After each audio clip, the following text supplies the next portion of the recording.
Good evening. Take a deep breath. Let your body rest where it is now. Feel the gentle weight of each muscle finding its place. Today, you will be guided on a silent journey through the most serene secrets of the planet where you were born. There's no need to go anywhere. You're already here. At this moment, in this instant suspended between day and night, you begin to discover that the Earth is much more than stone, water, and air. It is imperceptible movement. It is expanded time. It is an ancient shelter, dancing in space for billions of years, cradling all that lives in a rhythm so profound that you rarely notice. But today, you will notice.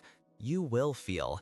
You will allow yourself to be enveloped by the absolute calm that exists in every detail of the planet you call home. The Earth rotates. You know that. But what you may never have stopped to contemplate is how gentle this spin is. You are now, at this moment, traveling at over 1,000 miles per hour, carried by the rotation of the planet beneath your feet. And yet, you feel nothing. There is no unruly wind, there is no tremor, just this perfect stillness. You breathe. The atmosphere travels with you. The air that enters your lungs moves along with the ground, with the trees, with the clouds outside. Everything dances in absolute synchrony. The Earth doesn't need to warn you that it's spinning. It simply spins, as it has always spun, with a constancy so faithful that you can trust it without thinking. This movement is ancient. It began about 4.5 billion years ago, when dust and rock came together in the void of space and began to spin. And since then, it has never stopped. You are part of this spin. You always have been. Your existence is sustained by this silent movement that crosses time like an invisible wheel in the dark. Feel now the stability beneath you, the ground, the surface. It seems so solid, so immutable, and yet it floats.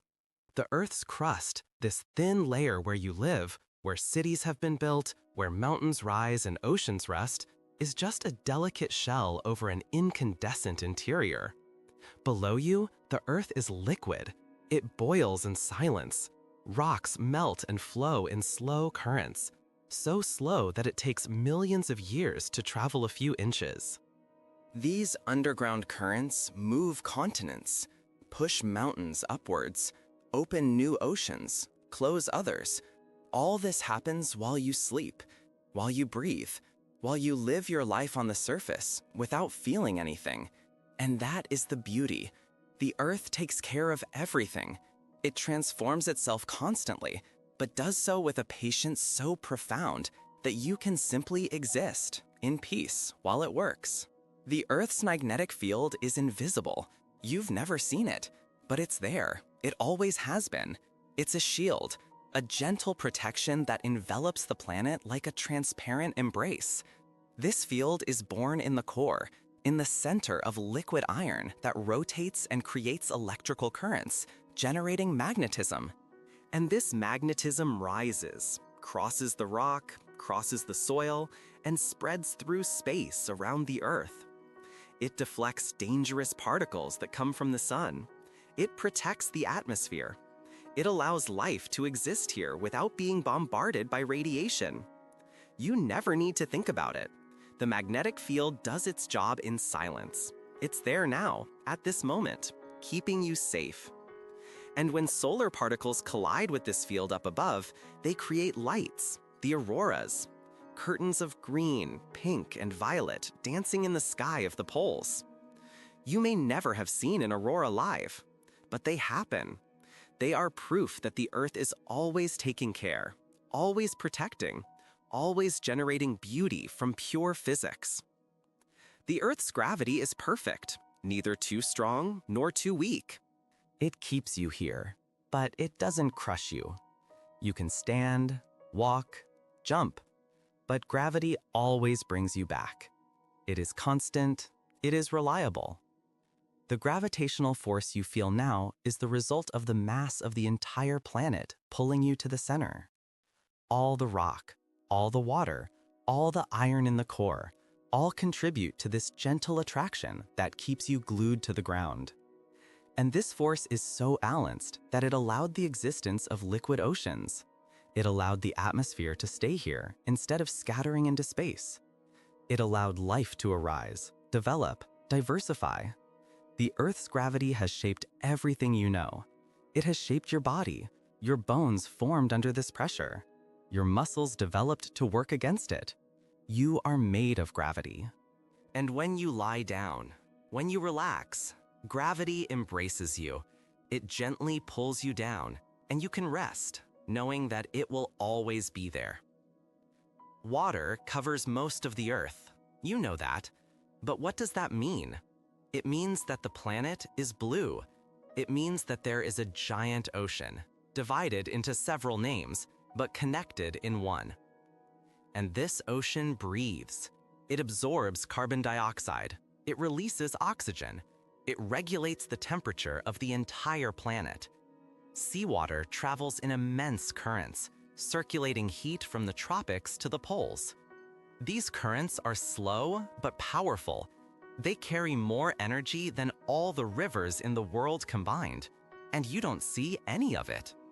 You just live, knowing that the climate around you is maintained by these invisible currents that cross thousands of kilometers beneath the blue surface.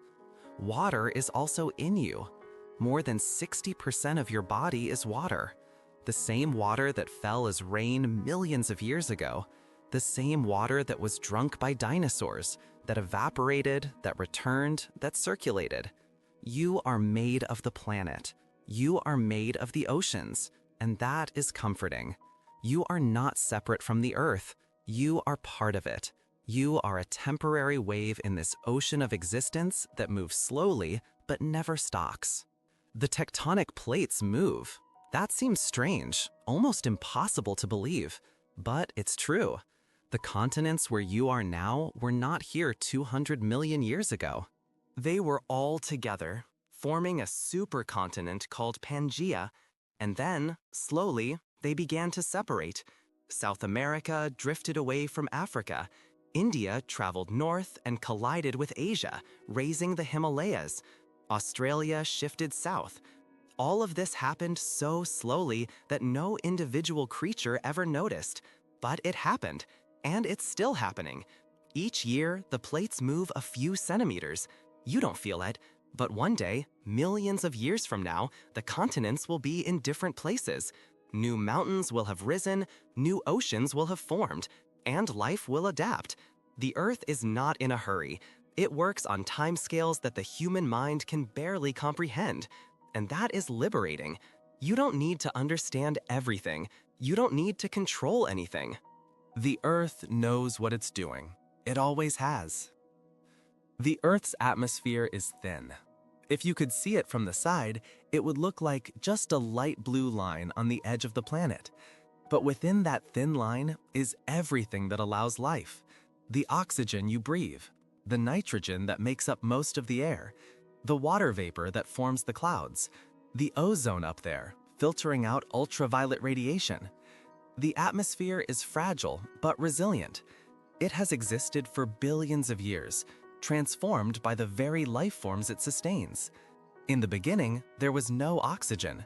The atmosphere was toxic, full of methane and ammonia. But then cyanobacteria emerged, small organisms that learned to photosynthesize. They began to release oxygen as waste. And over millions of years, that waste accumulated. The sky changed, oxygen increased, and new life forms could breathe. The atmosphere you know now is the result of billions of years of collaboration between plant and life. And it continues to change, but slowly, gently, like everything on Earth. You breathe now, and in doing so, you participate in this ancient cycle. You inhale oxygen created by plants. You exhale carbon dioxide that the plants will use. You are part of the system. You always have been. The moon is out there. Maybe you can see it through the window, maybe not. But it's there, spinning around the Earth, keeping everything in balance. The moon creates the tides. It pulls the water from the oceans, causing it to rise and fall twice a day. And this dance between the moon and the ocean is so precise, so rhythmic, that you can predict the tides years in advance. The moon also stabilizes the Earth's axis. Without it, the planet would wobble uncontrollably and the climate would change chaotically. But the moon is there. It keeps the axis tilted at 23.5 degrees, which creates the seasons: spring, summer, autumn, winter. Each of them possible because the moon is there, silent, faithful, orbiting. The moon is also moving away. Each year, it moves about 4 centimeters away from Earth. One day, billions of years from now, it will be so far away that it will no longer cause tides. But that's so far in the future that it doesn't matter now. What matters is that today, at this moment, the moon is exactly where it needs to be. And you can look at it, or simply know that it's there, and feel gratitude for this silent companion that travels with us through space. The water cycle is eternal. Water evaporates from the oceans, rises into the sky, forms clouds, and then falls as rain. It fills rivers, lakes, underground aquifers. It is absorbed by the roots of plants. It passes through you when you drink. It leaves you when you sweat. And then it returns to the air, to the soil, to the oceans. This cycle never stops. The same water that exists now on Earth is the same that existed millions of years ago. It is not lost. It just transforms. It changes state. Ice, liquid, steam. And each change releases or absorbs energy. When water evaporates, it takes heat with it, cooling the surface. When it condenses into clouds, it releases heat, warming the air. This energy exchange keeps the climate stable. You don't have to do anything. Water does it all on its own. It travels, transforms, and always returns. And that's comforting. You can trust the water cycle. You can trust that the rain will return, that the rivers will flow, that life will continue. Photosynthesis is the most important process on the planet. It's what sustains almost all life. Plants capture sunlight and turn it into chemical energy. They take carbon dioxide from the air, water from the soil, and create sugar. And as a byproduct, they release oxygen. This process is so efficient, so elegant, that it allowed the explosion of life on Earth. Without photosynthesis, there would be no oxygen. There would be no plants. There would be no animals. There would be no you. And the most beautiful thing is that it happens in silence. You look at a tree and it seems still, but inside each leaf, millions of chemical reactions are happening every second. Electrons are being moved, molecules are being built, energy is being captured and stored. All this without sound, without apparent effort. The tree simply exists, and by existing, it feeds the planet.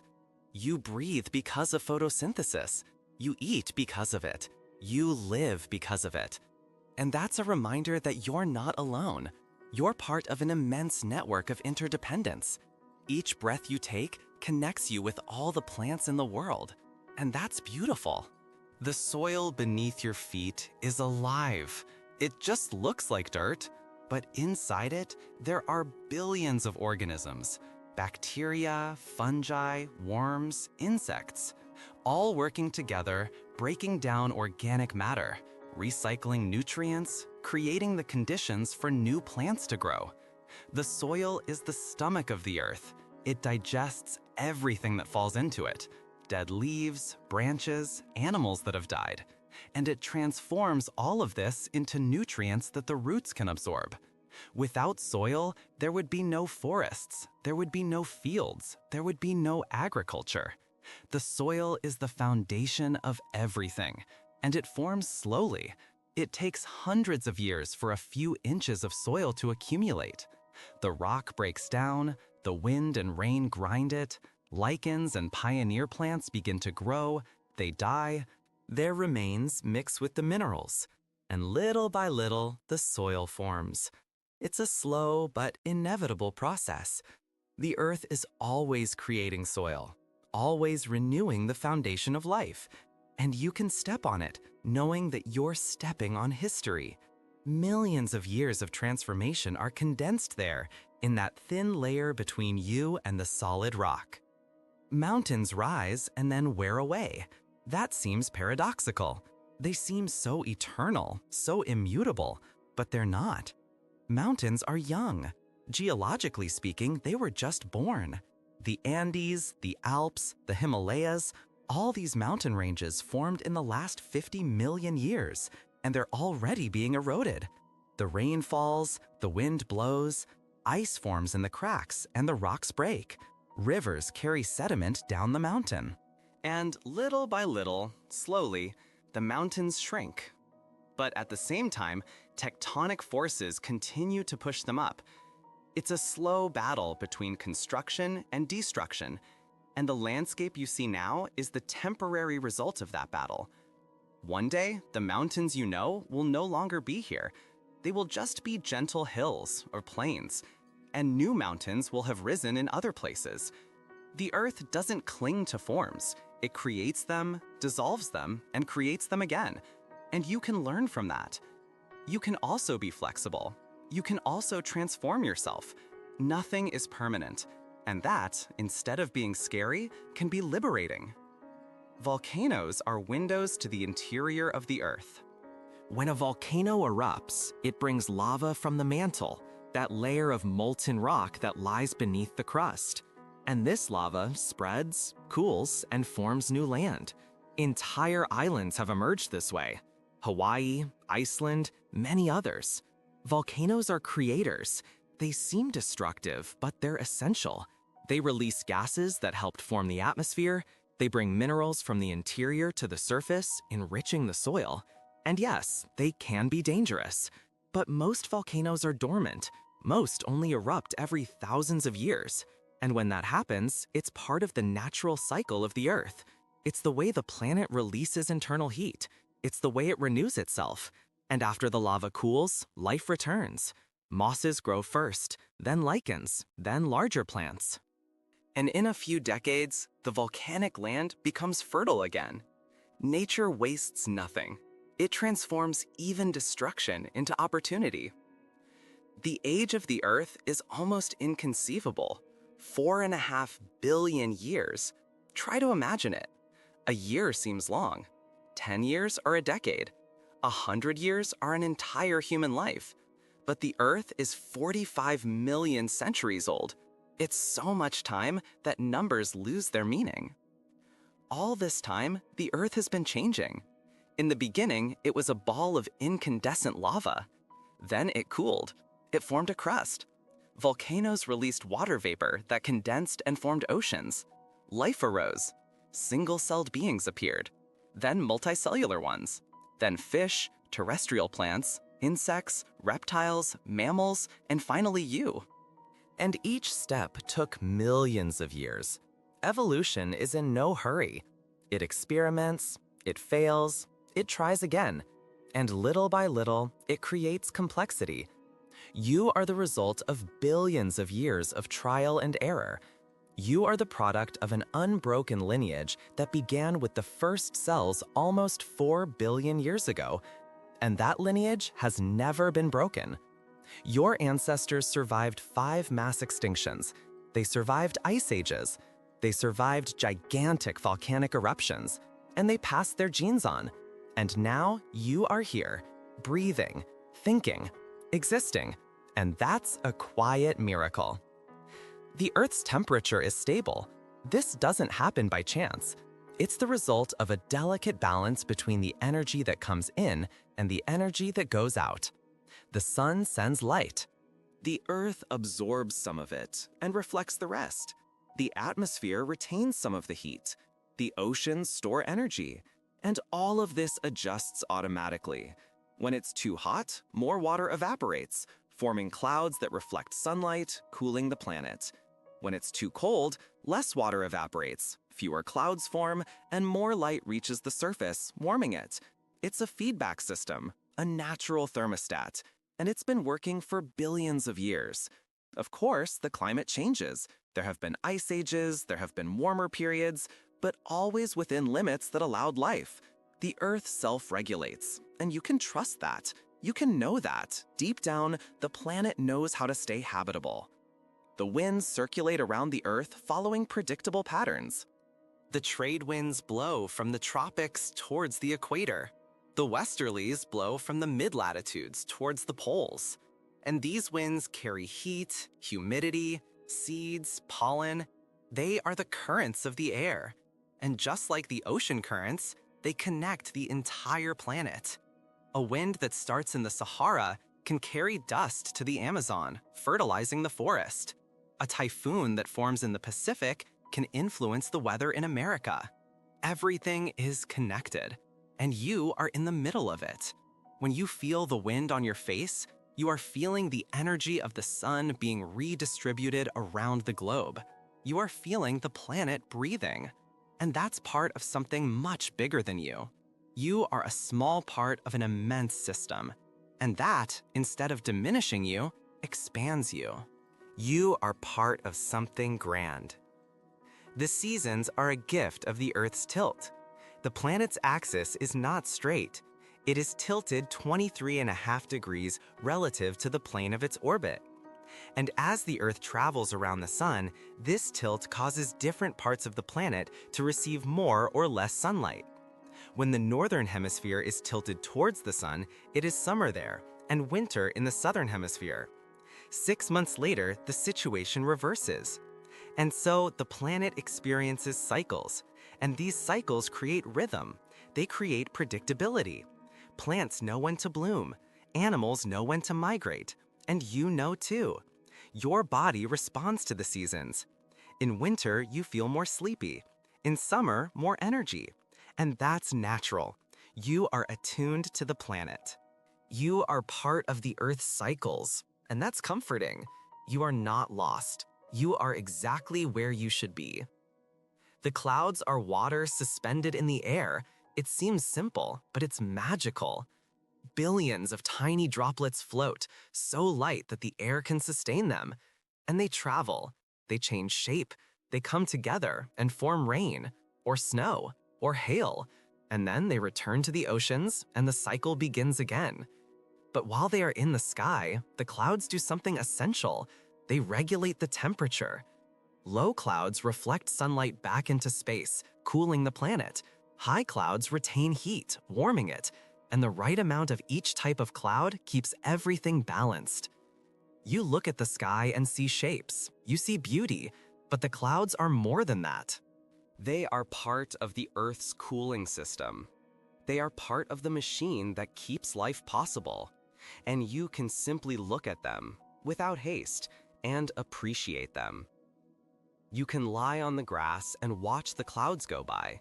And in that moment, you are meditating.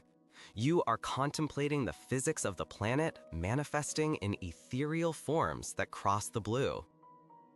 The Earth's biodiversity is impressive. Millions of species, maybe billions if we count all the bacteria and fungi that have not yet been discovered. And each of these species is the result of millions of years of evolution. Each has found its niche, its role, its place in the great puzzle of life. And they are all connected. The plants feed the herb hens. Herbivores eat plants. Carnivores eat herbivores. Carnivores die and feed the decomposers. Decomposers release nutrients that feed the plants. It's a closed loop, a circular system where nothing is lost. And you are part of it. You eat plants or animals that ate plants. You breathe oxygen produced by plants. You drink water that was filtered by forests. You are embedded in the web of life, and that web is resilient. It can absorb shocks, it can adapt, it can recover. And that is comforting. Life on Earth is not fragile. It is robust. It is persistent. It finds ways to continue. Coral reefs are underwater cities, immense structures built by tiny animals over thousands of years. Each coral is a colony of polyps, small organisms that secrete calcium carbonate, forming skeletons, and these skeletons accumulate. And little by little, a reef emerges, and that reef becomes a home. Fish live in it, algae grow in it, crabs, urchins, starfish all find shelter there. Reefs are some of the most diverse ecosystems on the planet, and they are fragile, yes, but they are also proof that life can create beauty, that the collaboration between organisms can result in structures that last millennia. Coral reefs are living monuments, and you can think of them, even if you have never seen one, and feel awe. Feel that the planet is full of hidden wonders, that there is always more to discover, more to appreciate. Forests are the lungs of the earth. That's a metaphor, but it's accurate. Trees absorb carbon dioxide and release oxygen, and the more trees, the more oxygen. Forests also retain water. Their roots hold the soil. Their canopies intercept the rain, allowing it to slowly seep into the ground instead of running off and causing erosion. Forests create their own climate. The moisture they release rises and forms clouds, which bring more rain. It's a self-sustaining cycle. And old-growth forests, those that have grown for hundreds of years without interruption, are complex ecosystems where each tree is connected to the others through a network of underground fungi. This network allows trees to share nutrients, allows them to communicate. A tree attacked by insects can send chemical signals through this network, warning the others to increase their defenses. Forests are collective organisms, and you can walk through a forest and feel that presence. Feel that you are walking through something much larger and older than you, and that is humility. That is reverence. Deserts are also alive. They seem empty, but they are not. Life in the desert has adapted to the scarcity of water. Cacti store water in their tissues. Animals come out only at night when it is cooler. Seeds lie dormant for years, waiting for the rare rain that will make them germinate. And when the rain comes, the desert explodes in flowers. In a few weeks, the arid soil is covered in colors.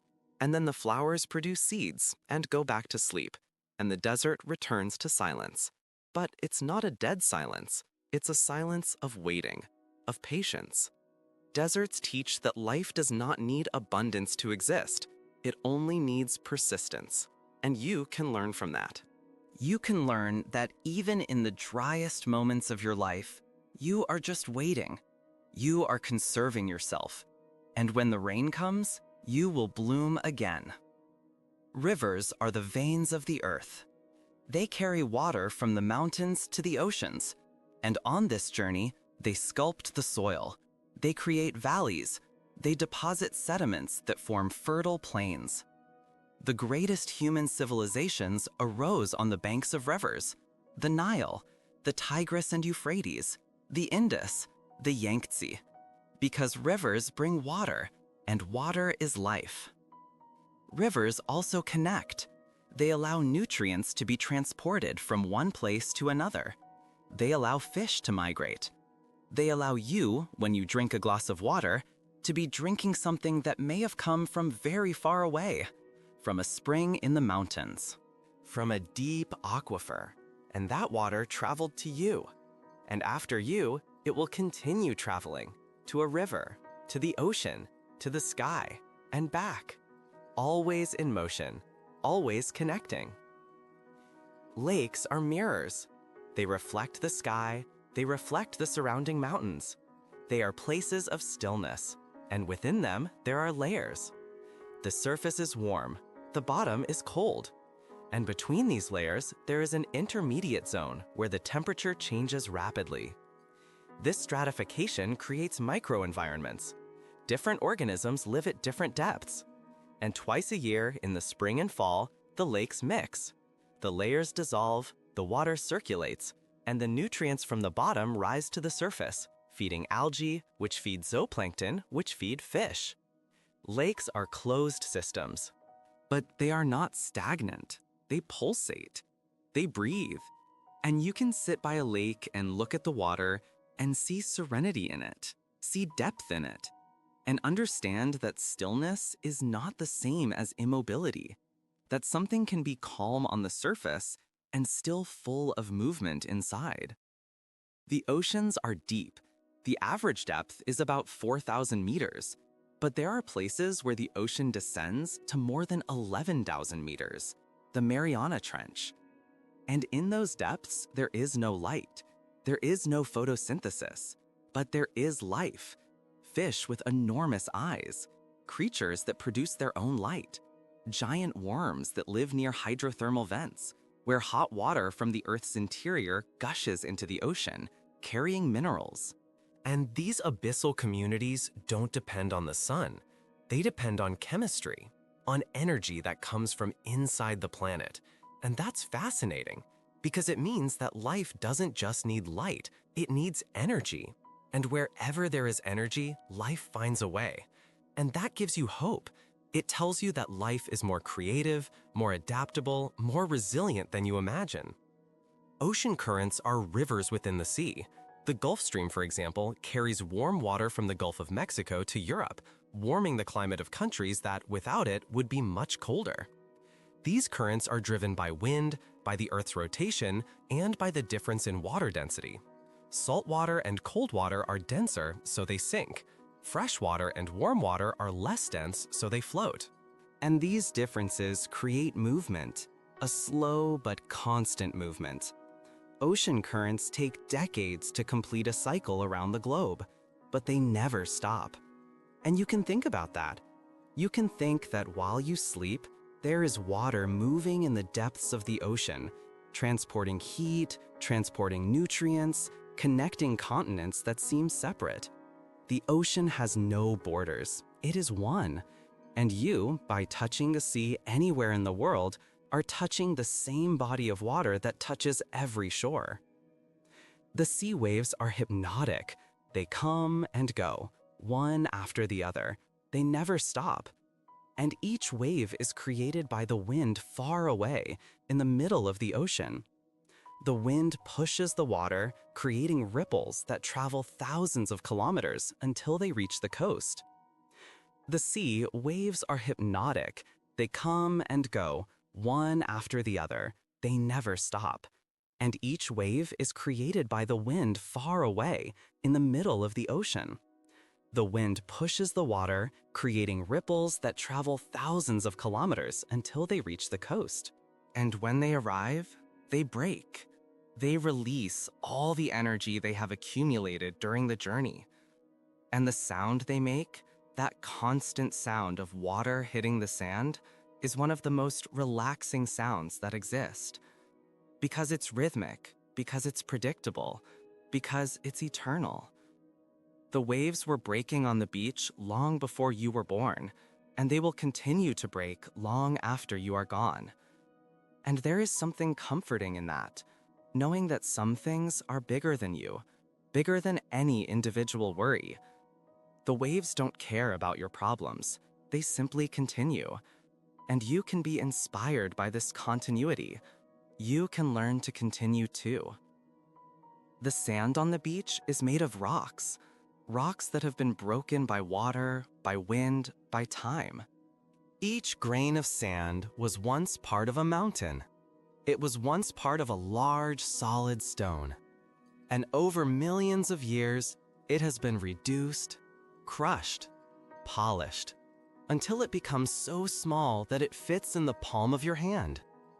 And you can hold a handful of sand and think about that. Think that you are holding time. You are holding the history of erosion, of transformation, of the infinite patience of nature.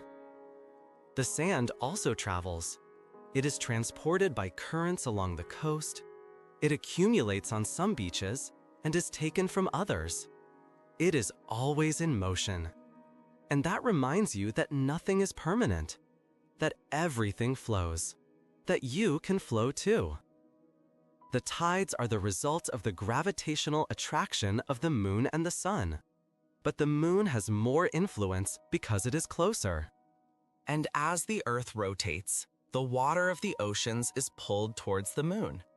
This creates a bulge on the side of the Earth that faces the moon, and it also creates another bulge on the opposite side, because the Earth itself is pulled a little, leaving the water behind. These two bulges are the high tides, and as the Earth rotates, different places pass through these bulges, experiencing 2 high tides and 2 low tides per day. This rhythm is ancient. It has shaped coastal life. Animals that live in the intertidal zone have learned to survive both in and out of the water. They close their shells when the tide is low. They feed when the tide rises. And you can observe the tide and feel that you are observing the pulse of the Earth, a pulse created by the dance between planets, a pulse that never fails. The crystals inside the Earth are gigantic. In the Cave of Crystals in Mexico, there are selenite crystals that measure more than 10 meters in length.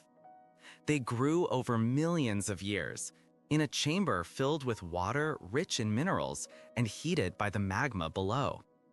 And each layer of the crystal was deposited slowly, molecule by molecule. The result is a perfect geometric beauty, transparent, luminous. Crystals are proof that nature has patience, that it can create perfect things if it has enough time. And you can be like that too. You can also grow slowly, layer by layer, without rushing, knowing that the result will be beautiful. Caves are hidden worlds. They form when acidic water dissolves limestone, creating voids underground. And inside these caves, stalactites grow from the ceiling and stalagmites grow from the floor. They form drop by drop. Each drop of water that drips brings a little dissolved mineral, and that mineral settles. And over thousands of years, stalactites and stalagmites grow. Sometimes they meet, forming columns, and the result is an underground cathedral, a place of absolute silence, of total darkness, but also of beauty. Caves teach that beauty can exist even where no one sees it, that the planet creates art just for creating, without an audience, without a purpose beyond its own creation. Fossils are echoes of the past. They are the remains of organisms that lived millions of years ago and were preserved in rock. A fish that died and sank into the mud, a dinosaur that was buried by volcanic ash, a leaf that fell into a lake and was covered by sediments. And over time, minerals from the water seeped into these remains, replacing the organic material with stone. And the result is a fossil, a stone copy of something that was once alive. Fossils tell stories. They show how animals and plants changed over time. They show when there were mass extinctions. They show when new groups of organisms arose. And when you look at a fossil, you are looking through time. You are seeing something that no living human has ever seen in its original form, and that is magical. Bamboo grows quickly. Some species can grow almost a meter a day. You can literally see the bamboo growing if you watch closely. And this speed is possible because bamboo has a special structure. It is hollow inside, and its cells are long and flexible. It doesn't need to spend energy building a solid trunk, it simply expands. And after growing, it becomes strong enough to be used in construction, strong enough to support the weight of a panda. Bamboo teaches that you don't have to be dense to be strong. That flexibility can be an advantage. That rapid growth does not mean fragility. Old trees hold memories. In their growth rings, each year of life is recorded, 1 ring per year, and the thickness of each ring reveals what that year was like. A thick ring means there was plenty of rain and sun. A thin ring means drought or cold. And by counting the rings, you can know the exact age of the tree. Some trees are thousands of years old. They were alive when ancient civilizations flourished and fell. They have seen entire eras pass, and they are still there, silent, witnesses of time. And you can put your hand on the trunk of an old tree and feel that connection.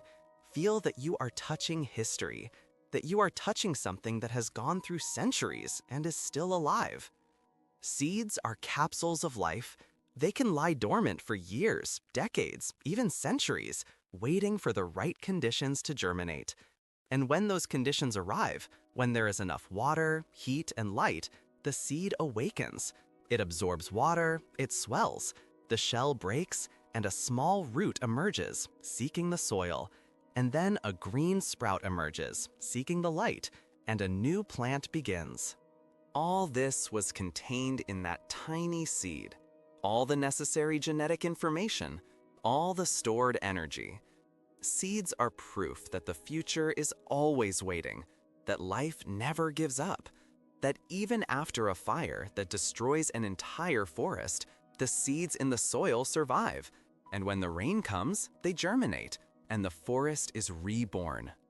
Fungi are the recyclers of the earth. They decompose dead organic matter, transforming it back into nutrients that can be used by plants. Without fungi, the world would be covered in dead leaves, fallen branches, animal carcasses. Nothing would decompose. The nutrient cycle would stop. But fungi work tirelessly. They secrete enzymes that break down complex molecules. They absorb the nutrients and release the rest back into the soil. And some fungi go further. They form partnerships with plant roots, creating structures called mycorrhizae. The fungus helps the plant absorb water and minerals. The plant provides sugars to the fungus. It's a symbiosis, a cooperation. And this cooperation is everywhere. Almost all land plants have fungal partners in their roots. And this reminds you that life is not just competition, it is also collaboration. Bees are architects. They build wax honeycombs with perfect geometry. Each cell is a perfect hexagon. And hexagons are the most efficient shape for covering a surface without leaving any empty spaces. They use less material than squares or triangles and still create strong compartments. Bees know this instinctively. They didn't learn geometry, they simply build. And the result is a beautiful and functional structure where they store honey and raise their larvae. Bees are also pollinators. They visit flowers, collect nectar, and unintentionally carry pollen from one flower to another. And this pollination allows plants to produce fruits and seeds. Without bees, many plants couldn't reproduce, and many of the fruits and vegetables you eat depend on pollination by bees. They are small, but their impact is enormous. Butterflies transform. They start as tiny eggs. Then they become caterpillars that eat voraciously, growing quickly. And then they build a cocoon, or chrysalis, and enter metamorphosis. Inside the cocoon, the caterpillar's body dissolves. It becomes a soup of cells. And then these cells reorganize. They form wings, antennae, Compound eyes, long legs, and when the transformation is complete, the butterfly emerges. And it's completely different. They can fly, it can see colors you don't see, it can taste with its feet. Metamorphosis is one of nature's most magical processes, and it reminds you that transformation is possible, that you can become something different, that change isn't loss, it's rebirth. Birds migrate. Some species fly thousands of miles twice a year, following the seasons. They go north in the summer, where there's plenty of food and long daylight hours, and raise their young. And then they return south in the winter, escaping the cold. And they know the way. Some use the Earth's magnetic field to orient themselves. Others follow visual landmarks. Others use the stars. and they fly in formation, in a V, to save energy. The bird in front faces more air resistance, but the others take advantage of the vacuum it creates, and they take turns leading. It's cooperation. It's endurance. It's a journey. And when you see a flock of migrating birds, you're seeing courage. You're seeing instinct.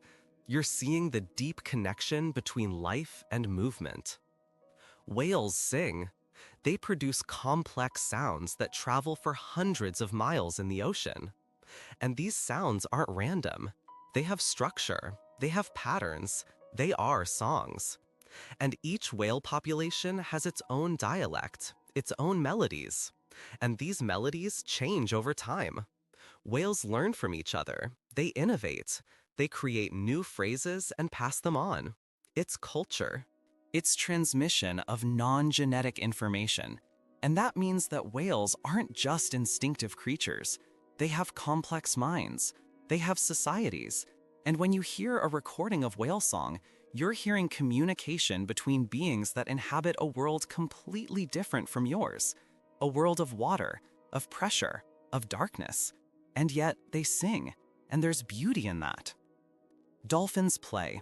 They swim in synchronized formations. They jump out of the water. They surf on the waves created by boats. And they do all this not because they have to, but because it's fun. Dolphins have large, complex brains. They are curious. They are social. They recognize themselves in mirrors, which is a sign of self-awareness. They use tools, placing sponges on their snouts to protect themselves while foraging for food on the seabed. And they communicate using a variety of sounds and body movements. Each dolphin has a unique whistle, like a name, and they call each other by these names. Dolphins remind you that intelligence isn't exclusive to humans, that there are other minds in the world, other ways of being conscious. Elephants remember. They have excellent memories. They recognize individuals decades after they've met. They remember where water sources are, even if they're hundreds of miles away. And they remember traumatic events. Elephants who have lost family members to poachers may develop what appears to be grief. They touch the bones of the dead with their trunks. They stay near the bodies for days. It's behavior that suggests deep emotion. Elephants are also ecosystem engineers. They knock down trees, creating clearings where smaller plants can grow.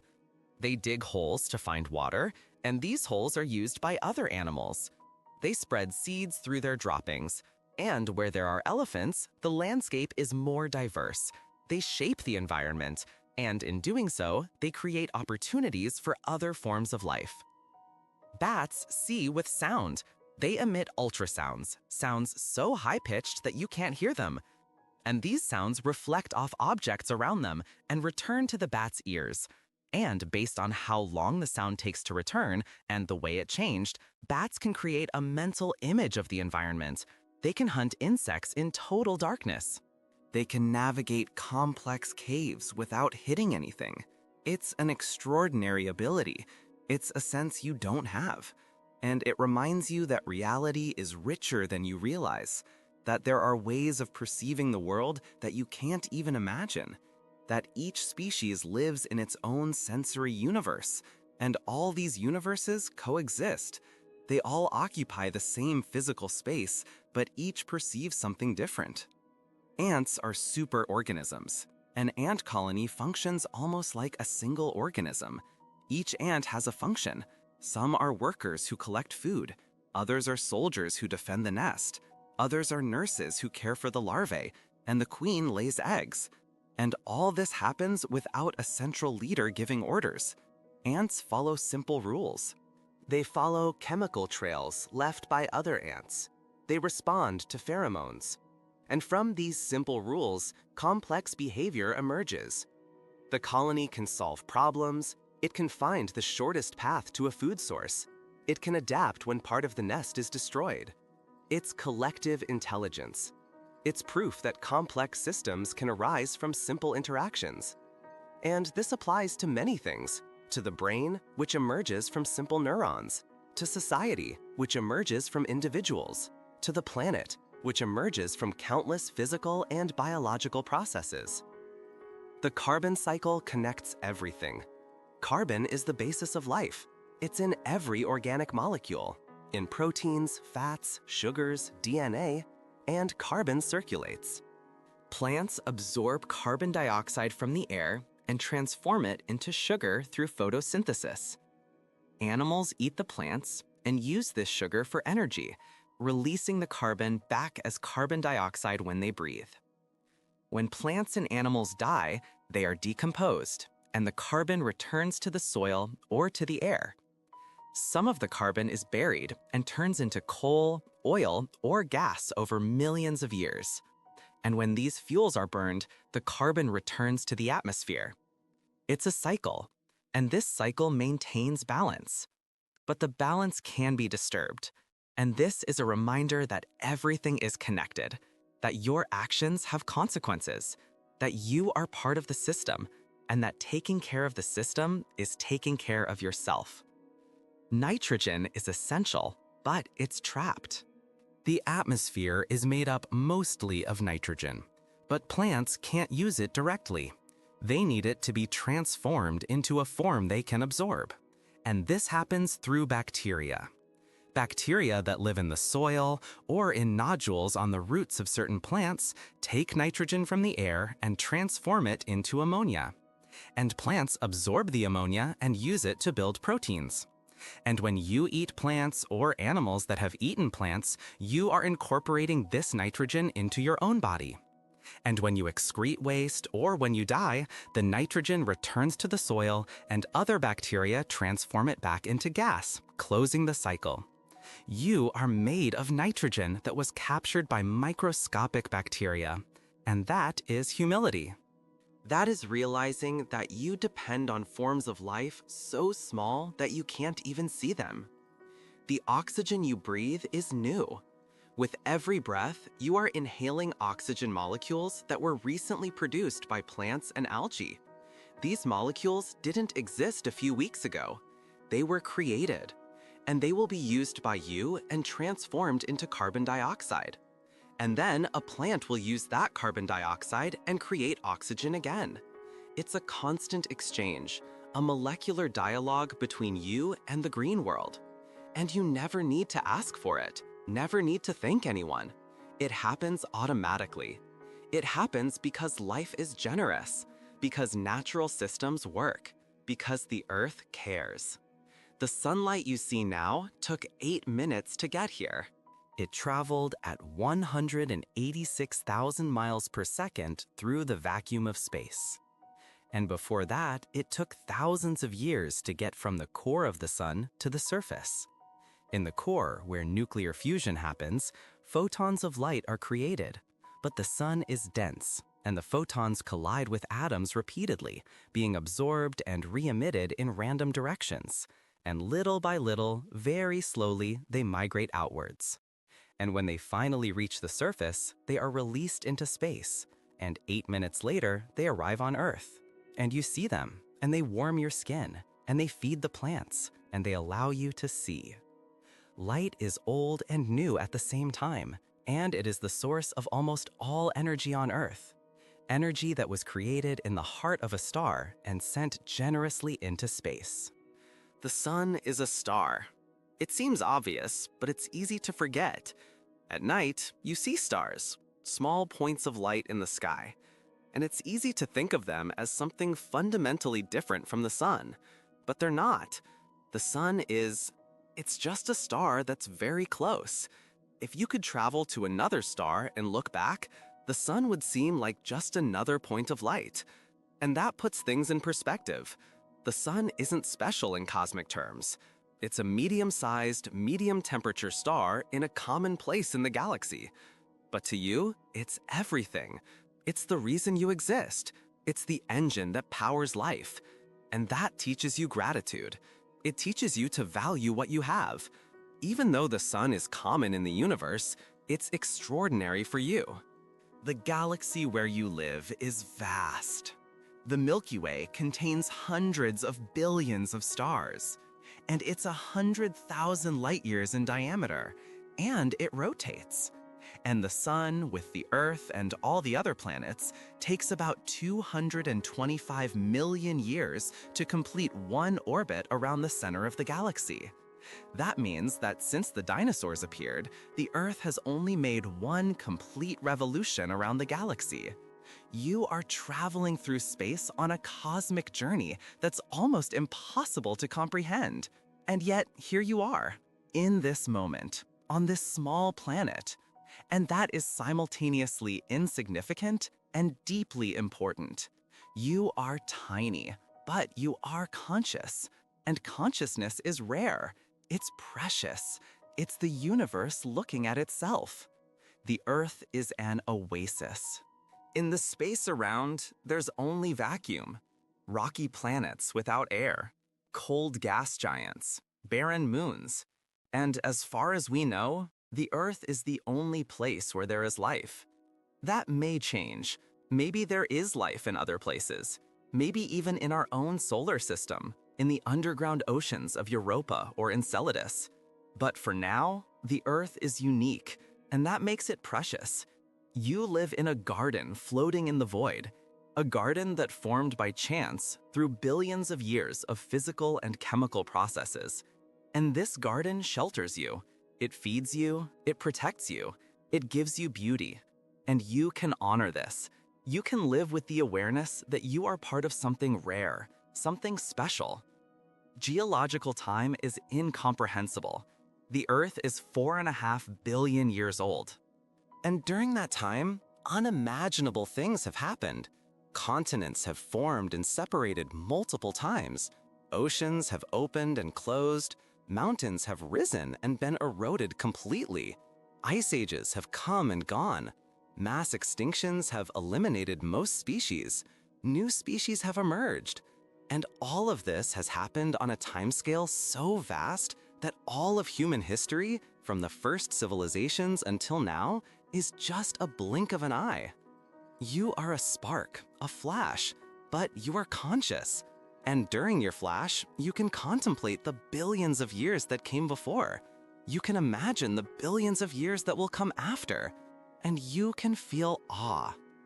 The planet breathes, not literally, but metaphorically. The forests absorb carbon dioxide during the day and release oxygen.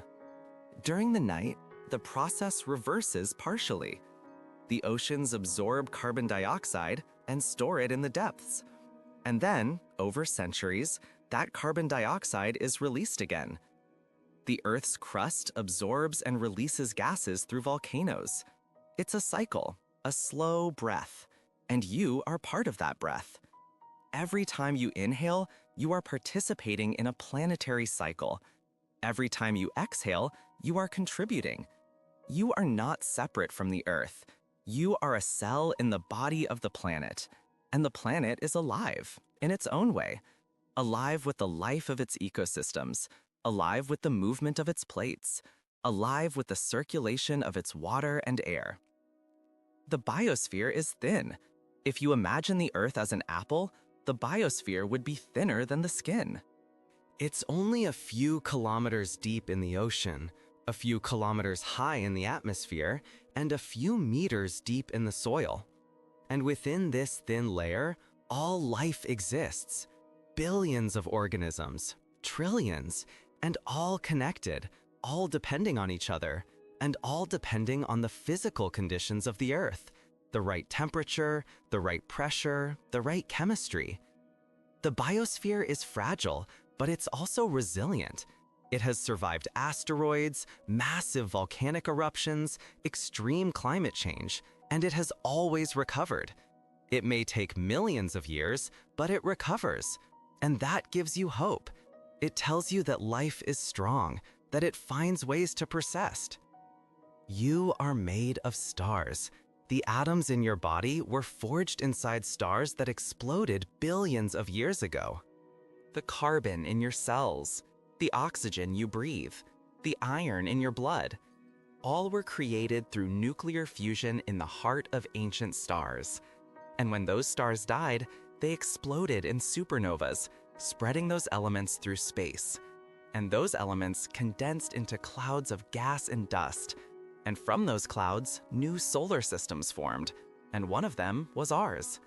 And the Earth formed from that stardust, and you formed from the Earth. So literally, you are made of stars, and when you look up at the night sky, you are looking at your ancestors. You're looking at the furnaces where the elements of your body were created. And that's poetic. That's profound. The scale of the universe is overwhelming. The Earth is a dot. The solar system is a larger dot.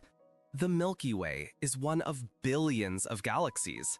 And each galaxy contains billions of stars, and many of those stars have planets, and some of those planets may have life. The universe is so big that it takes billions of years for light to cross it. There are places in the universe whose light has not yet reached us, and it never will, because the universe is expanding, and parts of it are moving away faster than light can travel. So there are entire regions of the universe that you will never be able to see, never be able to know. And that's cosmic humility. It's realizing that you are infinitesimally small, but also realizing that you are part of it. You are made of the same matter. You follow the same laws. You are the universe. Conscious, thinking, wondering. The energy of the universe is constant. It cannot be created or destroyed, only transformed. The energy that exists now has always existed.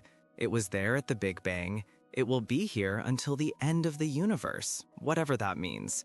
And the energy that flows through you now has already passed through countless forms. It has been starlight, it has been heat inside planets, it has been the movement of oceans, it has been life in other creatures, and now it's you, temporarily. You are a temporary pattern of organized energy. And when you die, that energy will not disappear. It will just transform into something else. It will go back to the earth, it will be absorbed by plants, by bacteria, and it will continue flowing. And that's comforting. You can't truly end. Because energy doesn't end, it just changes shape. Complexity arises from simplicity. The universe started simple, just energy, just fundamental particles. And over billions of years, these particles organized themselves. They formed atoms, atoms formed molecules, molecules formed stars and planets. And on at least one planet, molecules organized into patterns so complex that they became alive. And life organized into even more complex patterns: cells, multicellular organisms, brains, consciousness. And all this emerged from simple rules, from physics, from chemistry, from local interactions between particles. There was no plan, there was no designer, just natural processes operating over enough time. And the result is you. It's the world around you. It's the beauty and complexity of life. And that's more impressive than any creation story. Because it's real, because it happened, because you are the proof. Balance is dynamic. The earth is not still, it is always changing. But the changes happen within limits. There are negative feedbacks that keep the system stable. When something increases too much, forces arise to decrease it. When something decreases too much, forces arise to increase it. It's like a pendulum that swings, but always returns to the center. And this dynamic balance keeps life possible, keeps the temperature within a habitable range, keeps the composition of the atmosphere suitable, keeps the oceans liquid. And you can trust in this balance. You can know that, deep down, the Earth tends to stability. It self-regulates. It adjusts. And while you are part of this system, you also contribute. Your actions have effects. But the system is bigger than you, and it has an inertia, a capacity to absorb changes that is comforting. Night is when the Earth rests, the sun sets, the light dims, the temperature drops, and nature breathes differently. Plants stop photosynthesizing, nocturnal animals awaken, and you, if you are attuned to the natural rhythms, start to feel sleepy. Because your ancestors lived millions of years without artificial light. They slept when it got dark, and your bodies still carry that rhythm. Your brain produces melatonin when the light dims, and that melatonin makes you feel drowsy. It's a signal. It's the body telling you it's time to rest. And you can listen to that signal. You can honor it.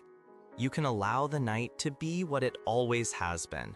A time of regeneration, a time of calm, a time to leave the day behind and prepare for the next. The stars you see at night are light years away. When you look at a star, you are seeing light that left it years ago, decades, centuries, even thousands of years in the case of more distant stars. And that means you're looking into the past. You are seeing the stars as they were, not as they are now. Some of them may have already died, may have exploded in supernovas, but their light is still traveling to you and will continue to arrive for years. And that's strange and beautiful. The night sky is a window into the history of the universe. And you, by looking at it, are participating in something ancient and vast.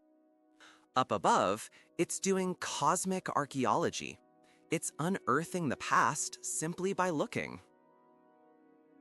The moon has phases. It waxes and wanes over the course of a month. And these phases are the result of its orbit around the Earth. When the moon is between the Earth and the sun, you only see the dark side. It's the new moon.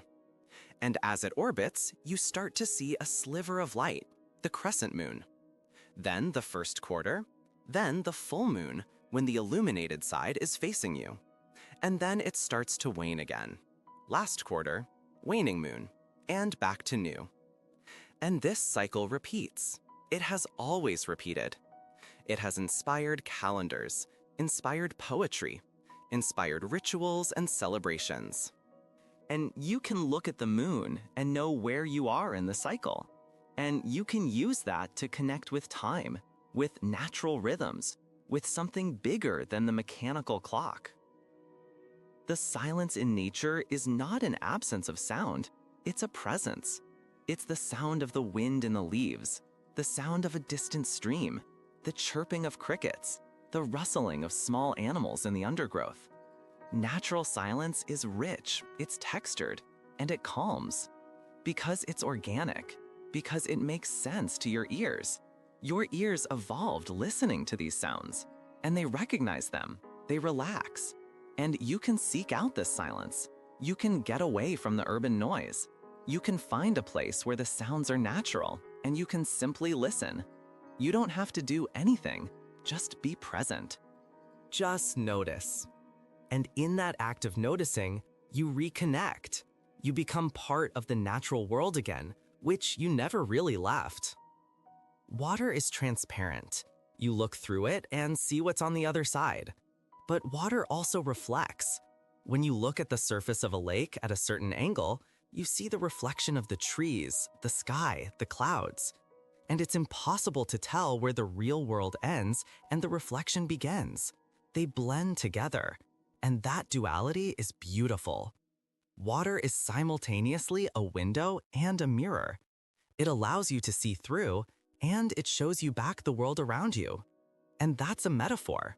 You can be like that too. You can be transparent, letting things pass through you without resistance. And you can reflect, showing the world what it is. And in the combination of these two qualities, there is wisdom. Trees don't just compete, they also cooperate. Recent studies have shown that trees of the same species and even different species exchange nutrients through networks of fungi in the soil. A tree that is in poor soil can receive nutrients from a neighboring tree that is in rich soil. And this exchange is not selfish. There is no charge. It's simply what happens. And mother trees, the largest and oldest, send more resources to young trees, helping them to grow. The forest is a community, and that community is stronger than the individual trees. And you can learn from that. You can understand that collaboration is not weakness, that supporting others doesn't diminish you, that there is strength in connection. Moss grows slowly. It has no true roots. It clings to rocks, to tree trunks, absorbing water directly from the air.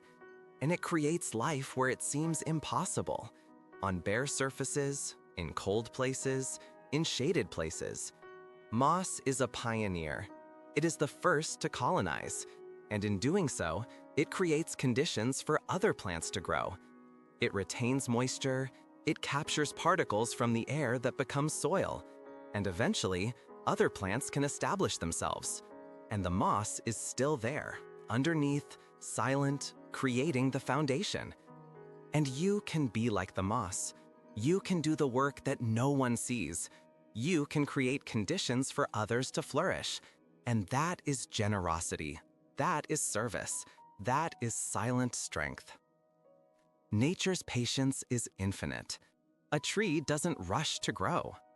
A mountain doesn't rush to form. The ocean doesn't rush to erode the coast. Everything happens at the right time, at the right pace. And you can learn patience from nature. You can understand that not everything needs to be fast, that real growth takes time, that deep transformation is not instantaneous, and that that's okay. You're not late. You're not wasting time. You're growing at your own pace. And that pace is perfect. It's exactly what it needs to be. Rain cleanses. It washes the dust from the air. It washes the dirt from the leaves. It replenishes rivers and lakes. It seeps into the soil and recharges aquifers. Rain is renewal. And the sound of rain is one of the most calming sounds there is. Because it's consistent, because it's enveloping, because it suggests shelter. When you hear rain, you're safe inside. And there's something deeply comforting about that. The rain outside, you here inside. Protected, warm, and you can close your eyes and just listen. And let the sound wash not only the earth, but also your mind. Let thoughts be carried away like dust. Let yourself be clean, renewed. The rainbow appears after the storm. It's the result of sunlight passing through droplets of water in the air. The light refracts. It splits into its component colors, and you see an arc of colors in the sky. Red, orange, yellow, green, blue, indigo, violet. It's pure physics. It's optics. But it's also magic, because it's beautiful, because it appears exactly when you need a reminder that after the storm comes the calm, that after the rain comes the light. The rainbow is promise.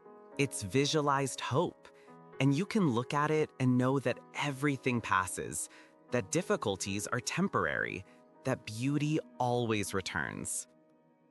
The fog softens the world. It hides details. It transforms familiar landscapes into something mysterious. And there's beauty in that, in the uncertainty, in not knowing exactly what lies beyond. The fog invites you to slow down, to pay attention, to trust your other senses besides sight. And it reminds you that not everything needs to be clear, that sometimes it's good not to see everything, that mystery isn't threatening. It's just unknown. And the unknown can be embraced. It can be explored with curiosity instead of fear. Fire transforms. It consumes organic matter and transforms it into heat, light, and ashes. And those ashes are rich in nutrients. And after a forest fire, if it wasn't too intense, the forest regenerates. Many plants have seeds that only germinate after being exposed to heat. Some trees, like certain species of pines, have cones that only open with the heat of fire. Fire is destruction, but it's also renewal. It's part of the cycle. And you can see fire as a metaphor. Sometimes things need to be burned so that new ones can grow. Old patterns, old habits, old beliefs. And that's not catastrophe, it's transformation. The dawn light is soft. It doesn't appear suddenly. It increases gradually. The dark sky becomes dark blue, then light blue. Then the colors begin. Pink, orange, golden. And finally the sun emerges on the horizon, and the day begins. And this process is gentle. It's gradual. It's a smooth transition from night to day. And you can awaken like that too. You don't have to jump out of bed. You can wake up slowly. You can allow consciousness to return gradually. You can make the transition from sleep to wakefulness with the same gentleness with which the sun rises. Sunset is the reverse. The light gradually diminishes. The colors intensify. The sky becomes golden, then orange, then red, then purple, and finally dark. And there's melancholy in that, but it's a sweet melancholy. It's the day ending. It's time to rest. And you can watch the sunset and feel gratitude for the day that has passed. You can reflect. You can let go. You can prepare for the night with the same peace with which the sun prepares to disappear on the horizon. The horizon is the limit of vision. It's where the sky meets the earth or the sea, and you can never reach it. No matter how much you walk towards the horizon, it always moves away. It's always the same distance, because it's defined by the curvature of the earth. And that's a lesson. Some things are not meant to be reached. Some things are just meant to be contemplated. And that's okay. You don't need to get everywhere. You don't need to conquer everything. You can just appreciate, just observe, and find beauty in the distance, in the journey, in the movement towards something, even if it never arrives. The Earth rotates. You've already realized that. But it's worth repeating. The Earth rotates. And this rotation creates day and night. It creates the apparent movement of the sun across the sky. It creates the movement of the stars, and you can lie down and feel it. You can close your eyes and imagine that you are lying on the surface of a giant sphere that is rotating through space. Because you are, and this sphere is traveling around the sun, and the sun is traveling around the galaxy, and the galaxy is moving through intergalactic space. You are in constant motion, and yet you feel peace. You feel stability, because the movement is smooth, because it's constant, because it's reliable. Gravity keeps you here. It pulls you down with constant force, and you can relax into that. You can surrender your weight to gravity. You can let it embrace you. You can feel every part of your body being gently pulled towards the earth. And in that surrender, there is relaxation, because you don't have to fight. You don't have to hold on. You can simply let go, and gravity will take care of you. It always has since the moment you were born, and it always will until the moment you die. And after that too. You will always be part of the earth. You will always be pulled towards it. You will always be welcomed. The atoms in your body are ancient. They weren't created when you were born. They already existed. They were in food you ate, in water you drank, in air you breathed. And before that, they were in other plants, in other animals, in the soil, in the ocean, in the atmosphere. And before that, they were in stars. And before that, in the Big Bang. Your atoms are almost 14 billion years old. They have gone through countless forms, and now they are organized in you, temporarily, and that is beautiful. You are a temporary configuration of ancient matter. You are the universe experiencing a specific form of organization. And when you dissolve, those atoms will continue. They will reorganize into other forms, and the universe will continue experiencing. You are always touching the earth, even when you are sleeping, even when you are floating in water. There is always some part of you in contact with the planet, and that contact is comforting. It is tangible. It is real. You can pay attention to that contact now. You can feel where your body meets the surface. You can feel the weight, the pressure, the support, and you can give thanks. You can thank the earth for being there, for being solid, for being reliable, for being home. Breathing is a bridge between you and the world. With each inhale, you bring the world inside. With each exhale, you send part of you out. And this process never stops. From the moment you are born until the moment you die, you will be breathing, exchanging gases with the atmosphere, participating in planetary cycles. And you can make breathing conscious. You can pay attention to it. You can feel the air entering through your nose, going down your throat, filling your lungs, and then leaving. And with each breath, you are connecting. You are participating. You are alive. The heart beats. It pumps blood. About 100,000 times a day. 5 liters of blood circulate through your body every minute. And this blood carries oxygen to every cell, carries nutrients, carries chemical messages, and brings back waste. And all this happens without you having to think. Your heart works tirelessly. It started beating when you were still a tiny embryo, and it will continue beating until the end. And you can put your hand on your chest and feel it.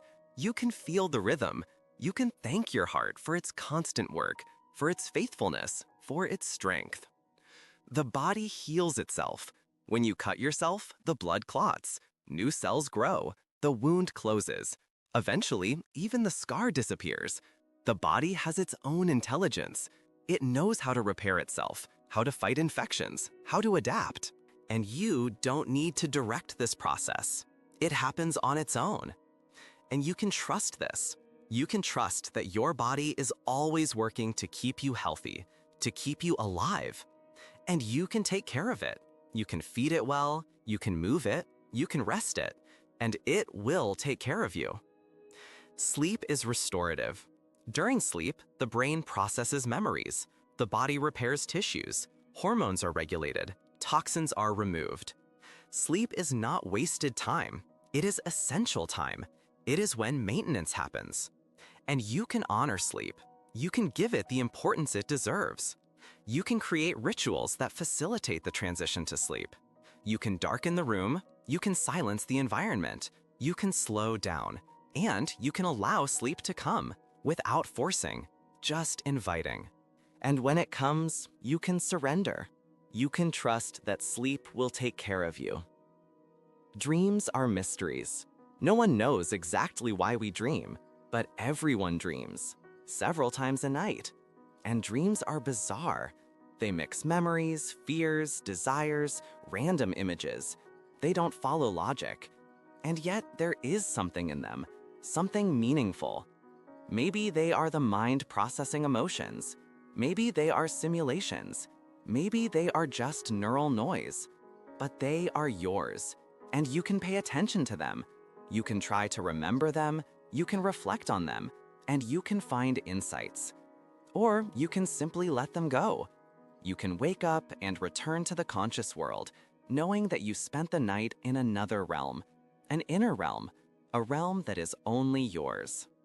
Consciousness is the greatest mystery. How can a cluster of atoms become conscious? How can matter experience? How can sensations, thoughts, emotions exist? Science still doesn't have a complete answer. There are theories, there is research, but the mystery remains. And maybe that's a good thing. Maybe some things should remain mysterious. Maybe wonder is more important than explanation. You are conscious. You exist. You experience. And that is extraordinary. It's a gift. It's a miracle. And you can simply appreciate it. You can simply be present. You can simply be. At this moment, you are here, in this body, on this planet, in this specific instant of time. And this moment is unique. It has never existed before. It will never exist again. You can realize this. You can feel the uniqueness of this exact moment, and you can be fully present in it, not thinking about the past, not planning the future, just here, just now, just breathing, just feeling, just being.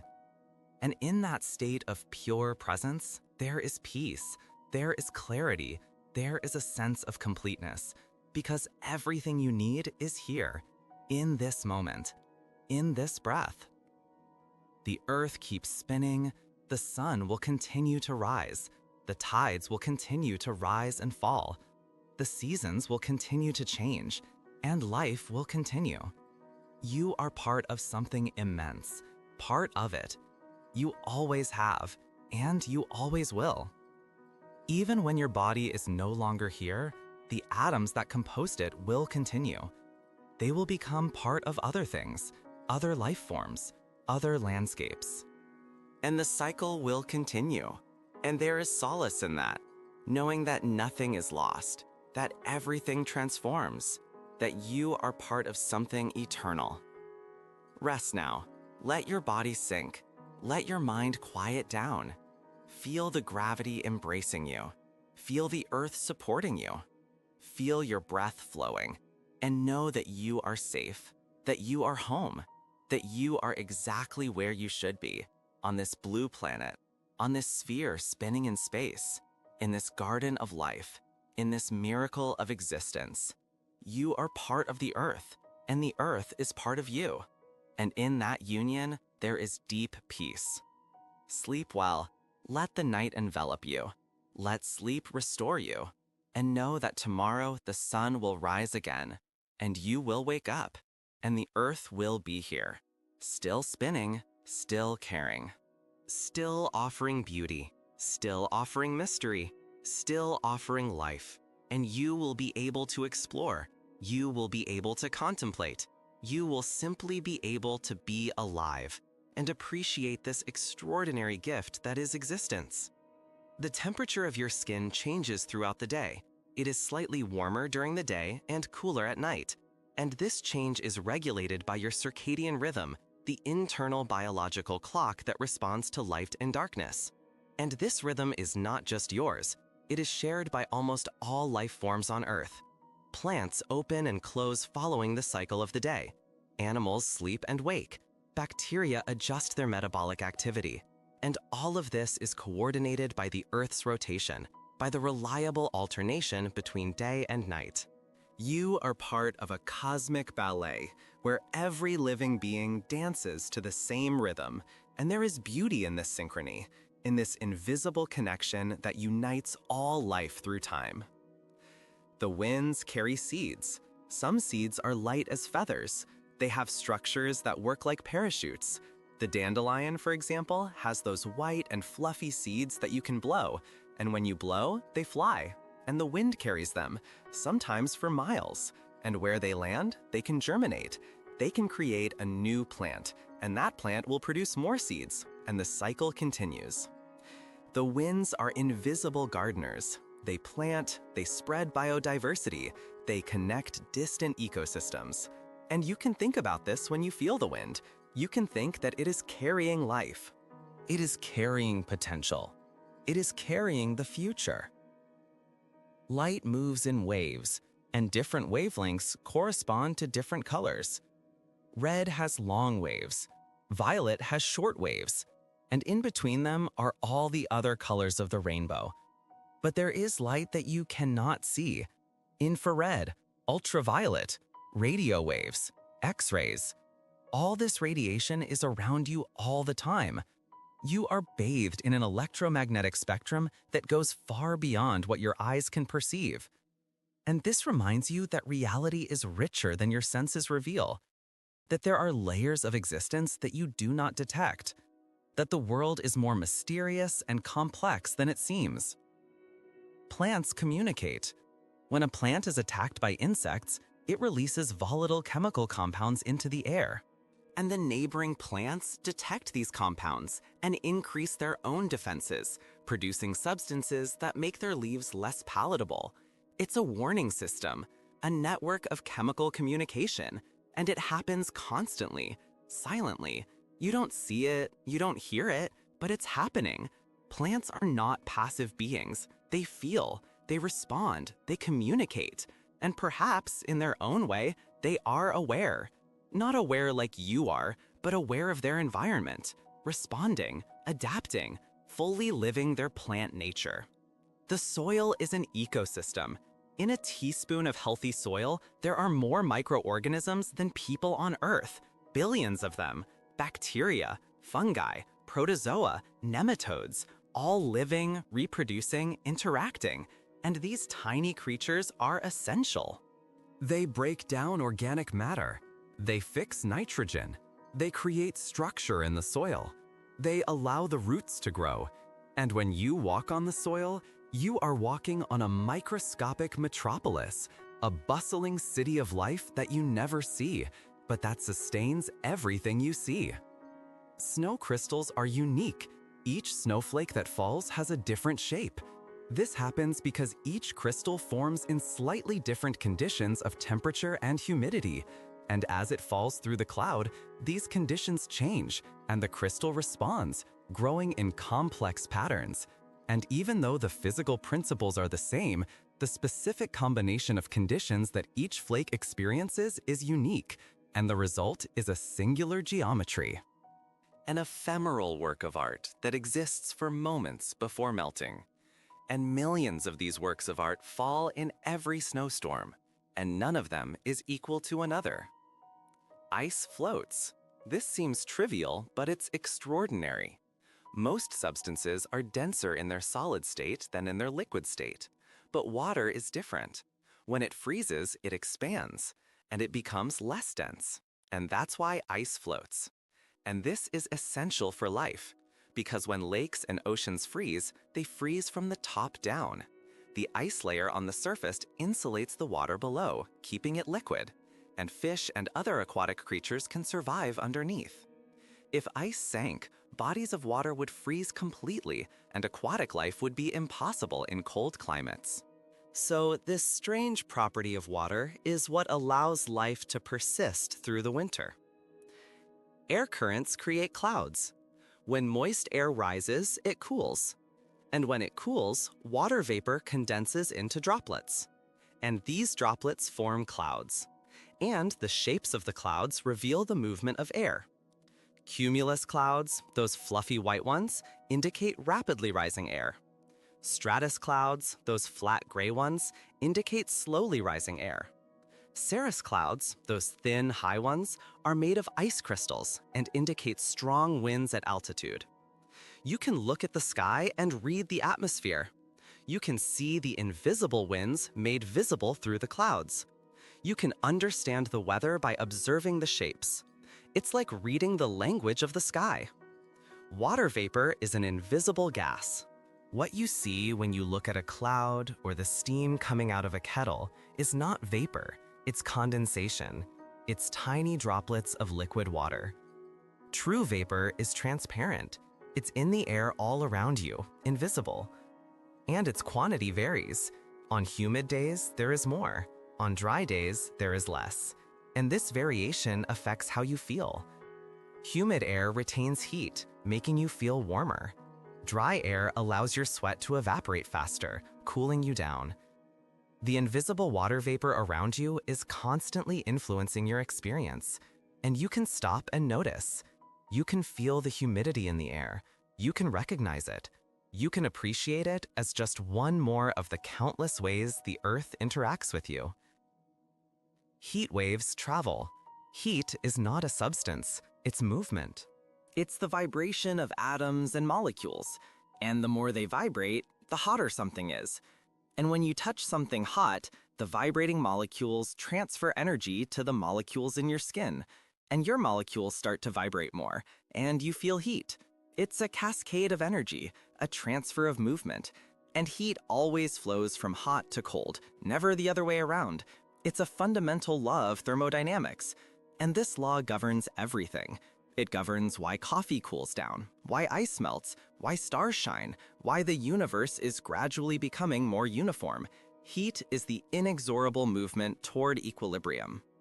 Entropy always increases. This is the second law of thermodynamics, and it means that isolated systems tend toward disorder. Energy spreads out, differences even out. And the universe as a whole is moving toward a state of maximum entropy, where there will be no more temperature differences, no more energy flow, no more change. This is called the heat death of the universe, and it will happen in trillions of years. But for now, there are islands of order, stars, planets, life, and these islands exist because energy is flowing through them.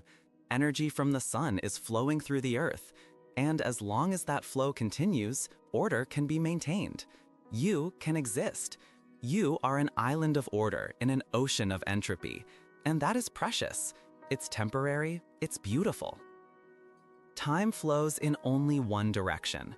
You can move freely in space. You can go forward, backward, sideways, up, down. But in time, you can only go forward. You can't go back, you can't pause. Time moves inexorably forward, and this is linked to entropy. Time has a direction because entropy increases. The past is the state of lower entropy. The future is the state of higher entropy. And you are always moving from the past to the future. Always. And this might seem sad, but it's also liberating. You don't have to hold on to the past. You can't go back, even if you wanted to. You can only move forward. You can only be present.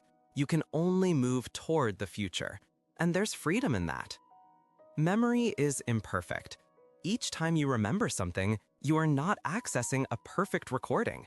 You are reconstructing the memory. And in that reconstruction, details can change. They can be added, they can be lost. Memories are malleable. And this means that the past, at least the past as you remember it, is not fixed. It changes each time you visit it. And this can be disturbing, but it can also be comforting, because it means that you are not trapped by your memories. You can reinterpret them. You can give new meanings to old events. You can heal the past by changing how you relate to it. The present is all you have. The past is gone. The future hasn't arrived yet. There is only now, this moment, this breath. And you can be fully present in it. You can bring all your attention to this instant. And when you do, worries disappear, because worries are about the future. Regrets are about the past. But now, in this moment, everything is okay. You are breathing, you are alive, and that is enough. The practice of being present is simple, but profound. It is recognizing that this moment is the only one you truly have, and it is living fully in it. Attention is a limited resource. You can't pay attention to everything at the same time.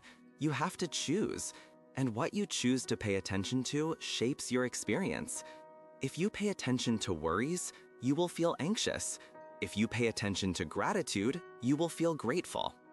Your attention creates your subjective reality, and you have control over it. You can train your attention. You can learn to direct it intentionally. And by doing so, you can transform your life experience. You can choose to focus on what is beautiful, on what is peaceful, on what is meaningful. And your life will become more beautiful, more peaceful, more meaningful.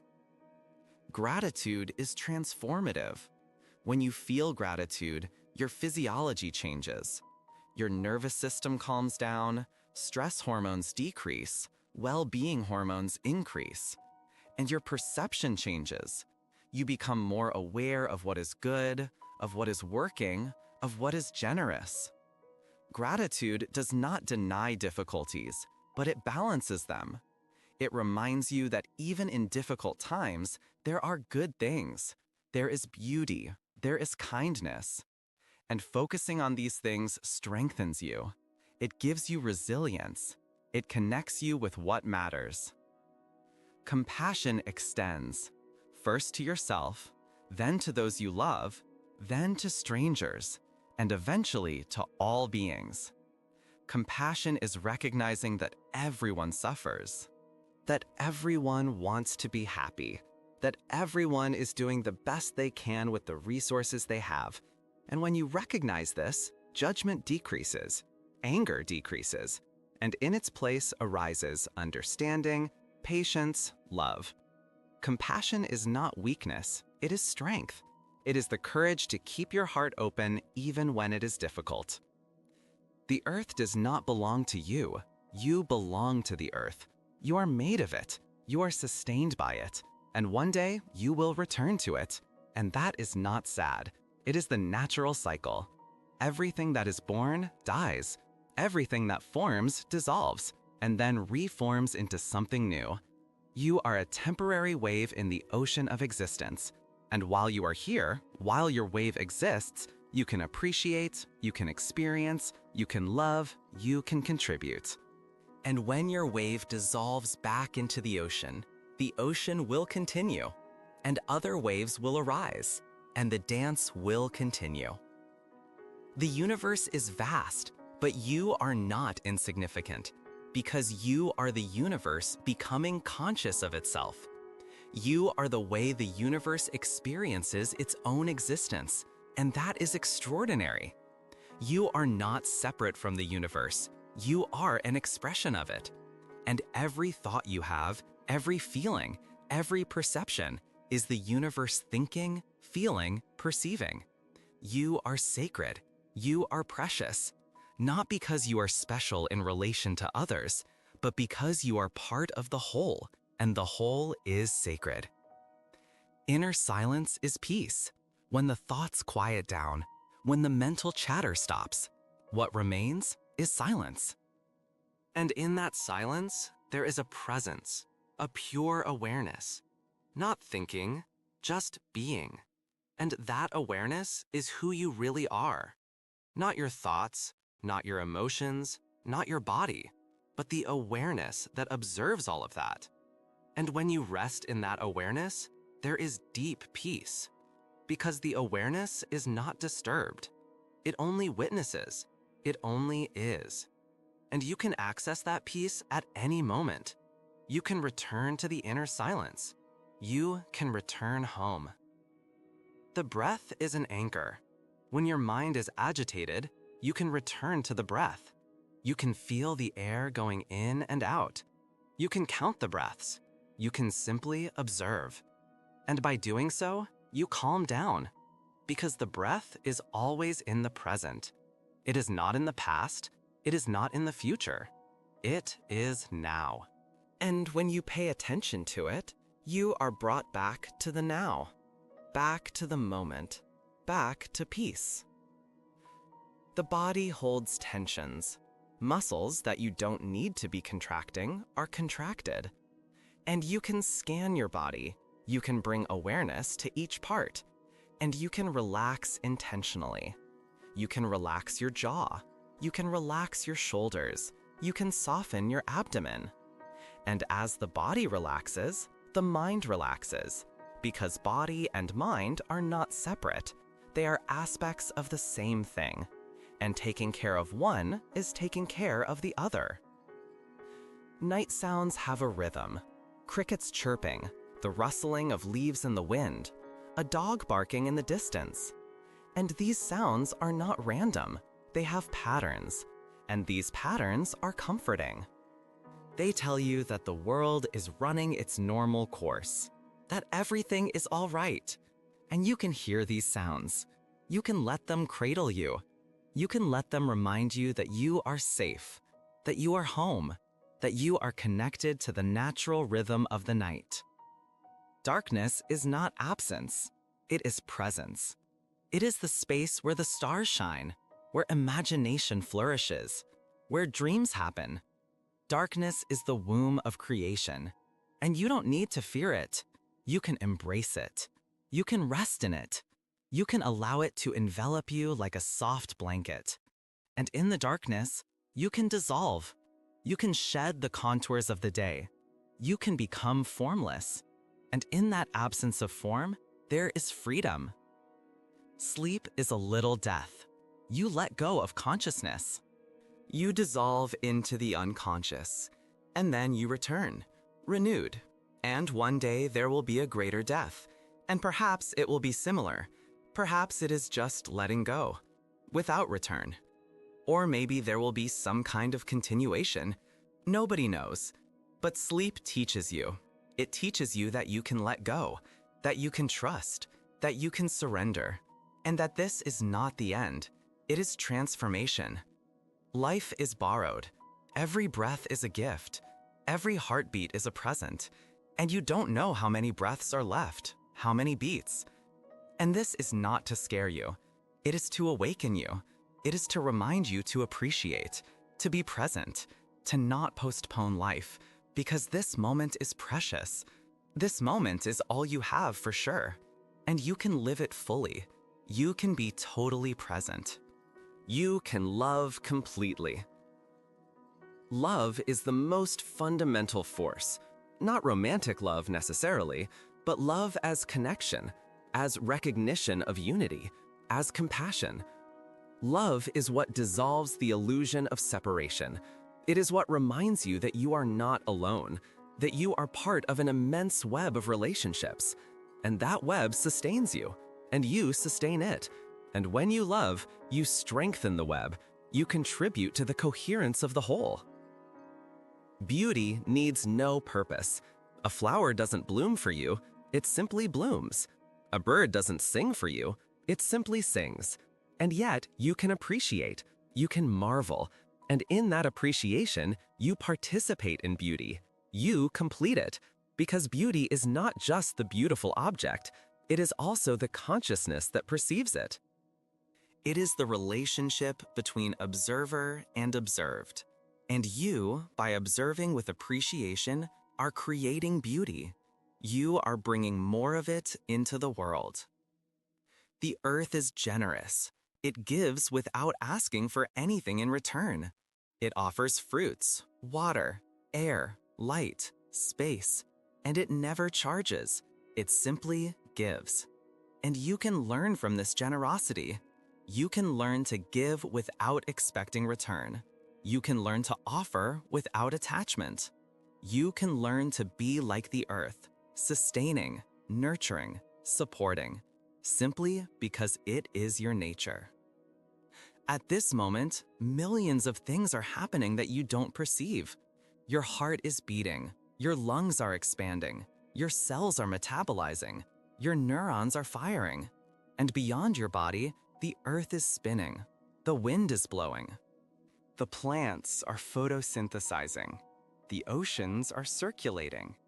And beyond the earth, the sun is fusing hydrogen, the moon is orbiting, the stars are shining, galaxies are spinning. And all of this is happening now, simultaneously. And you are part of it. You are a node in this cosmic web of events. And your present moment is intertwined with the present moment of everything else. You don't need to understand everything. You don't need to know how everything works. You can simply marvel. You can simply appreciate. You can simply be. And in that state of simple presence, there is a fullness. Because you are not trying to be more than you are. You are not trying to achieve something. You are just being. And being is enough. It is complete. It is perfect as it is. Mystery is sacred. There are things you will never fully understand, and that's all right. That's good, because mystery keeps you humble, keeps you curious, keeps you open. If you knew everything, if you understood everything, life would lose its magic. But there is always more to discover, always more depth, always more hidden beauty, and you can spend your life exploring, and you will never reach the end, because mystery is infinite. The night is long. It gives you time. Time to rest, time to process the day, time to dream. And you can use that time. You can honor it. You can allow the night to be what it is, a period of recollection, of stillness, of restoration. And when the morning comes, you will be renewed. You will have energy again, and you can start a new cycle, a new day, a new opportunity to live, to learn, to love. The darkness out there is the same darkness that has existed for billions of years. It is the vacuum of space. It is the absence of light. And within that darkness, stars shine, galaxies spin, planets orbit, and life flourishes. Darkness is not empty. It is full of potential, full of mystery, full of invisible existence. And you, lying here in the dark, are attached to this cosmic darkness. You are floating in it. You are being embraced by it. Your body knows the way. It knows how to fall asleep. You don't need to force it. You don't need to try. You just need to allow it. You need to relax. You need to let go. And sleep will come. It always comes. It may take a few minutes. It may take longer. But it will come. Because it is natural. Because your body needs it. And it knows what to do. You just need to trust. You just need to surrender. Gravity gently pulls you down. Feel it now. Feel every part of your body being embraced by the earth, your weight being fully supported. You don't need to hold on. You don't need to make an effort. You can simply let go. You can let gravity take care of you. And in that surrender, there is deep relaxation. There is trust. There is peace. Your breathing becomes slower, deeper, softer, and with each exhale, you release a little more. Release tension, release thoughts, release the day, and you become lighter and lighter, more and more relaxed, closer and closer to sleep. And it's okay. You are safe. You are home. You are exactly where you should be. The world keeps spinning, but you can stop. You can rest. You can let the world run its course while you retreat, while you dissolve into the stillness of the night. And tomorrow, when you wake up, the world will still be here, and you can participate again. But now, in this moment, you can simply be, simply rest, simply exist in peace. Good night. Sleep deeply, and know that you are loved by the earth, by the universe, by life itself. You are part of something infinitely beautiful, and you always will be, always, forever. Rest now. If you enjoyed this journey through the most relaxing facts about our planet, if you felt peace contemplating the silent beauty of the earth, consider sharing this moment of calm with others. Leave your thoughts in the comments. Tell us what touched you the most. Which truth about the planet resonated with you? This way, more people can find this space of serenity and discovery, this refuge of contemplation where science and poetry meet, where reason and emotion dance together, where you can simply rest, knowing that you are part of something much bigger, much older, and incredibly beautiful.